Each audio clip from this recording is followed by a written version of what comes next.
हम लोगों को आज 2.5 वर्ष हो गए नगर पालिका में, तो इसलिए विकास कार्य हम लोग के रुके हुए हैं। और पूर्व में संदीप जी साहब से लेके मुख्यमंत्री से लेके आयुक्त से लेके नगरीय प्रशासन में सभी लोगों को अवगत कराया कि सर नगर पालिका का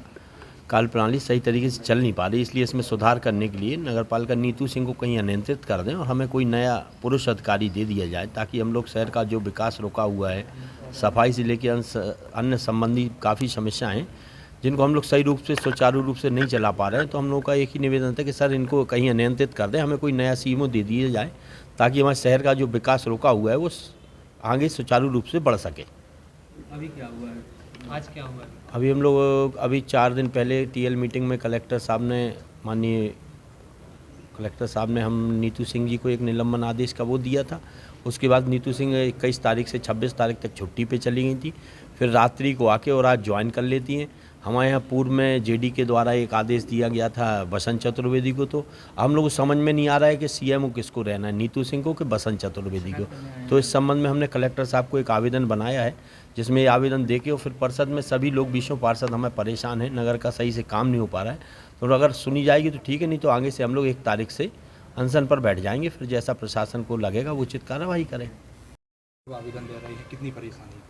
देखिए, विगत वर्षों से जब से ये नगरीय निकाय के चुनाव हुए थे, तो हमारे यहाँ एक मुख्य नगर पालिका अधिकारी हैं सीएमओ नीतू सिंह जी, तो उनकी गैर जिम्मेदार और असंवेदनशील जो उनकी कार्यप्रणाली है उसको लेके पूरे नगर में रोष व्याप्त है। और कहीं ना कहीं जब हम लोग जनता का प्रतिनिधित्व करते हैं तो जनता की अपेक्षाएं हम लोगों से होती हैं, और उसके क्रियान्वयन में जो समस्याएं आ रही हैं उसकी मुख्य जिम्मेदार हमारी मुख्य नगर पालिका अधिकारी हैं।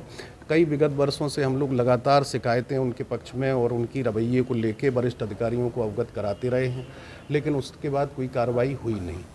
अब बीच में अभी कलेक्टर साहब ने उनको हटाया था, तो निश्चित रूप से पूरे जनमानस में एक बहुत खुशी का माहौल था और सारी लोगों को एक नई उम्मीद बंधी थी कि अब आगे कार्यप्रणाली सुचारू रूप से अच्छे तरीके से चलेगी और नगर में हमारे जो निर्माण कार्य हों या सफाई के काम हों उनमें एक गति प्रदान होगी। लेकिन पुनः उनके ज्वाइनिंग से एक पूरी घोर निराशा का न केवल हमारी परिषद में और पूरी जनता में एक आक्रोश है, और जो उनका रवैया है उसको लेके अब चूँकि 3.25 साल लगभग हम लोगों के परिषद के होने को आए हैं और जो जनता की अपेक्षाएं हैं उनमें हम लोग खरे उतर नहीं पा रहे हैं, उसका मुख्य कारण है कि जो हमारी मुख्य नगर पालिका अधिकारी हैं उनकी जो असंवेदनशील रवैया जो उनका है वो प्रमुख रूप से है। त्योहारों का समय है, सफाई व्यवस्था को लेके देखो आप, जो शासन की मंशा है कि लोगों को शासन की योजनाओं का लाभ लोगों तक पहुँचे, उसको पहुँचाने में भी हम लोग असमर्थ महसूस कर पा रहे हैं। क्योंकि कोई भी फाइल जाती है तो वो महीनों पड़ी रहती है, उस पर दस्तखत नहीं होते हैं, कोई ना कोई ढीला हवाली के माध्यम से वो अपना पल्ला झाड़ के निकल जाती हैं। और कभी कोई जाए तो मतलब जनता को भी, अगर जनता भी जाती है और हमारी अगर महिला पार्षद भी हैं, अगर उनसे भी कोई अपना वो काम लेके जाती हैं तो महिला पार्षदों से भी अभद्र व्यवहार किया जाता है और एक कोई सक्षम जवाब देने का वो काम कभी करती नहीं है, ना उसमें कोई कार्रवाई करती है। अभी हम लोग तो अब थक हार के एक आखिरी उम्मीद लेके आए हैं कि छतरपुर ज़िले के कलेक्टर हमारे ज़िले के मुखिया हैं और उनके सामने हमने अपनी व्यथाई एक बार और पुनः बताने आए हैं। अगर वो नहीं इस पे कार्रवाई 1 हफ्ते के अंदर होती है तो सोमवार से पूरी परिषद, चूँकि हम लोगों का किसी राजनीतिक इसमें द्वेष भाव को छोड़ के और सारी परिषद एक मन एक रूप के साथ ये चाहती है कि हमारे नगर का विकास हो और हमारे शहर में जो रुके हुए काम हैं उनमें गति प्रदान हो। तो उस मंशा के साथ हम लोग सब लोग आए हैं और 1 तारीख से, अगर ये 1 तारीख तक ये नहीं होता है तो अगले सोमवार से हम लोग 20 पार्षद नगर पालिका के समक्ष हम तंबू गाड़ के सब लोग अनशन पे बैठे। आज कितने पार्षद आए? आज लगभग चूँकि अब